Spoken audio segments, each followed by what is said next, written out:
अस्सलामुअलैकुम। जी बेटा, आज का हमारा लेक्चर है कैश मेमोरी। कैश मेमोरी के बारे में आज हम पढ़ेंगे। कैश मेमोरी से क्या मुराद है, हम क्यों इसे इस्तेमाल करते हैं।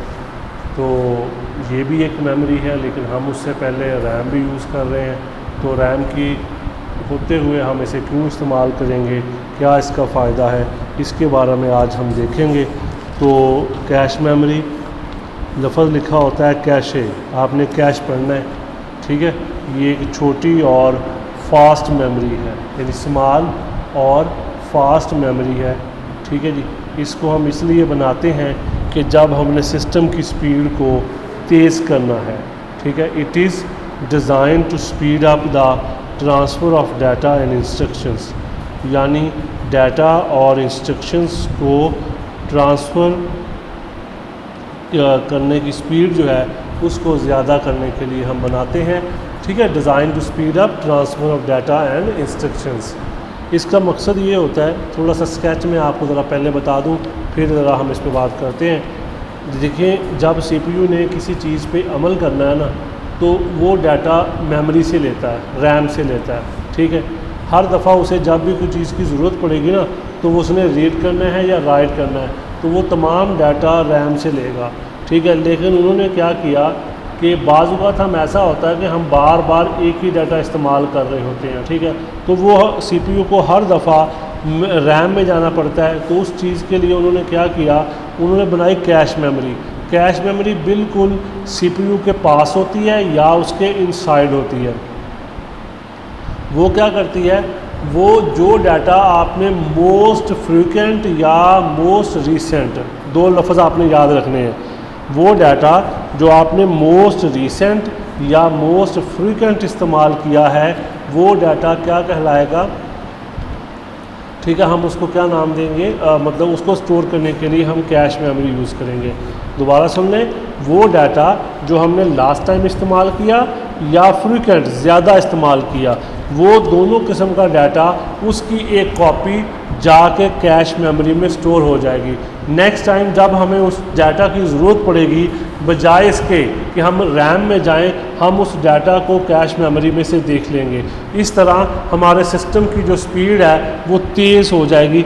ये मकसद है जी कैश मेमोरी का, ठीक है। वो कहता है जी कि ये लोकेट करती है CPU के इनसाइड या उसके पास, लोकेट क्लोज टू CPU, और ये रैम से फास्ट होती है, तेज़ होती है, ठीक है। यानी कि ये इंस्ट्रक्शंस को जब एक दफ़ा आपने CPU ने इस्तेमाल कर लिया, उसकी एक कॉपी कैश मेमोरी में स्टोर हो जाएगी। जब नेक्स्ट टाइम आपको उसी डाटा की ज़रूरत पड़ेगी, तो आप उस डाटा को कैश मेमोरी में से तलाश कर सकते हैं। ये इसका फ़ायदा होता है। इस तरह हमारे सिस्टम की जो स्पीड है वो बूस्ट अप कर जाती है, यानी हमारा सिस्टम जो है वो ज़्यादा, ठीक है, अच्छा वर्क करता है, ठीक है, कैश मेमोरी। इसका ये फ़ायदा होता है। और इसके फिर आगे लेवल्स होते हैं। लेवल डिस्क्राइब करते हैं कि CPU से उसका डिस्टेंस कितना है। कैश मेमोरी का CPU से जो डिस्टेंस होता है ना, ठीक है, वो लेवल, ठीक है, डिफ़ाइन करता है, यानी रेफ़र होता है लेवल की तरफ। मसलन अगर लेवल 1 है ना, वो CPU के साथ होगा या उसके इंटरनल होगा, लेकिन जो 3 होगा वो दूर होगा। तो लेवल 1 की स्पीड ज़्यादा होगी, लेवल 3 की स्पीड कम होगी, ठीक है जी। इस तरह यानी कि लेवल से क्या मुराद है, डिस्टेंस फ्राम CPU से डिस्टेंस जो है, फासला जो है, हम उसको क्या नाम देते हैं, लेवल्स कहते हैं, ठीक है। तो वो लेवल फिर आगे उसने बनाए हैं जी 1 से लेकर 3 तक, ठीक है। जो करीब होगा वो महंगा भी होगा और, ठीक है, तेज़ भी होगा, लेकिन जो दूर होगा वो लेस कॉस्टली होगा, लेकिन उसकी स्पीड कम होगी। मसलन जी लेवल 1 हम पढ़ते हैं जी। लेवल 1 से क्या मुराद है, ये जी प्राइमरी या इंटरनल कैश होती है। लेवल 1 को हम क्या नाम देंगे, प्राइमरी, या फिर क्या कहेंगे, इंटरनल कैश कहेंगे। यानी कि ये वो कैश है जो कि CPU के साथ अटैच होती है, यानी उसके इंटरनल अटैच होती है। हम उसको क्या नाम देते हैं, लेवल 1 कहते हैं, ठीक है जी। प्राइमरी या इंटरनल, ये बिल्ट होती है डायरेक्टली प्रोसेसर, यानी जो प्रोसेसर चिप है ना, उसके साथ अटैच होती है ये वाला, ठीक है, जो लेवल 1 है, ये वाली जो कैश मेमोरी है, ठीक है। और इसकी जो कैपेसिटी है ये 8 KB से लेकर 128 KB तक होती है, ठीक है। मतलब कैपेसिटी थोड़ी है लेकिन स्पीड इसकी क्या होगी, ज़्यादा होगी, ठीक है।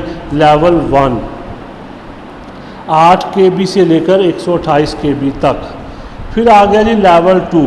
लेवल 2 क्या है, ये स्लो है, किसके मुकाबले में, L1 के मुकाबले में।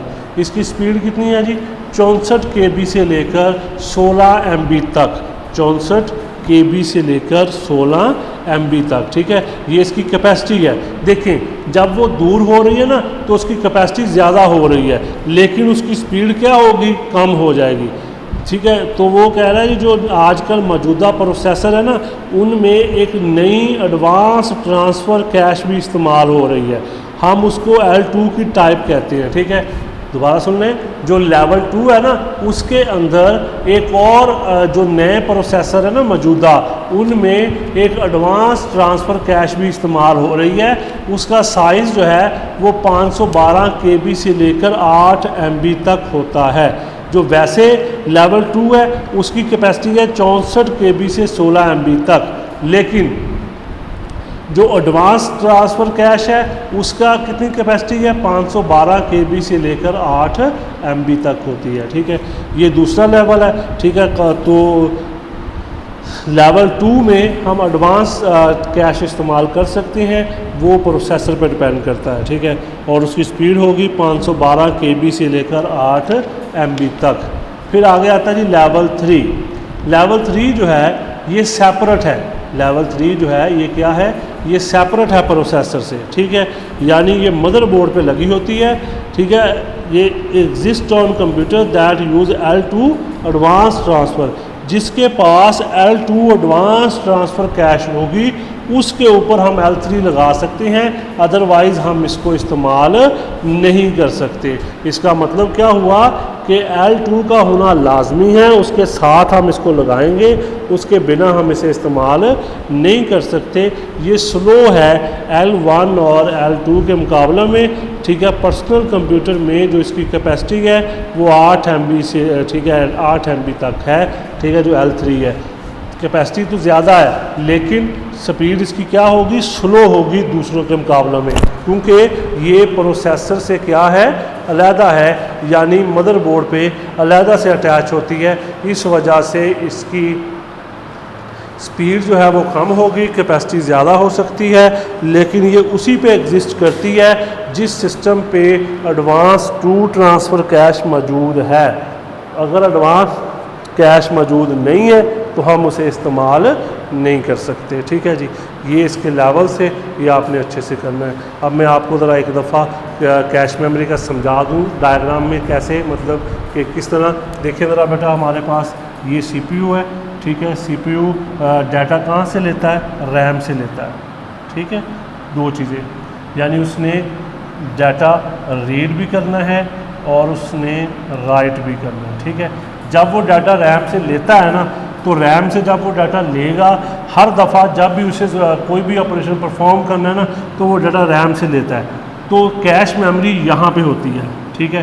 कैश मेमोरी वो डाटा जो आपने मोस्ट रीसेंट यानी लास्ट टाइम इस्तेमाल किया, मोस्ट फ्रीक्वेंट जो ज़्यादा मरतबा इस्तेमाल किया, उसको स्टोर करने के लिए हम क्या इस्तेमाल करेंगे, कैश मेमोरी इस्तेमाल करेंगे। कैश मेमोरी से क्या मुराद है, वो जगह जो डाटा को, उस डाटा को स्टोर करती है जो आपने लास्ट टाइम इस्तेमाल किया और जो आपने ज़्यादा मरतबा इस्तेमाल किया। आप इसको ऐसे ले लें, जैसे कंप्यूटर है, स्टार्ट है आपका, आप उसी कंप्यूटर को रीस्टार्ट करें, वो जल्दी हो जाएगा। क्यों जल्दी हो जाएगा, क्योंकि वो एक दफ़ा पहले उसकी कॉपी जो है वो यहाँ पे आ चुकी है, इस वजह से। यानी स्टार्ट में थोड़ा ज़्यादा टाइम लगेगा, रीस्टार्ट में थोड़ा लगेगा। इस तरह यानी कि ये सिस्टम की स्पीड को बूस्ट अप करती है, यानी अच्छा करती है। इसलिए ज़्यादा एडवांस सिस्टम पे ये काफ़ी अहम किरदार अदा करती है सिस्टम की स्पीड में, ठीक है जी। ये आपने अच्छे से कर लेना है। किसी किस्म का कोई मसला हो तो वो आप कंसल्ट कर सकते हैं। अल्लाह हाफिज़।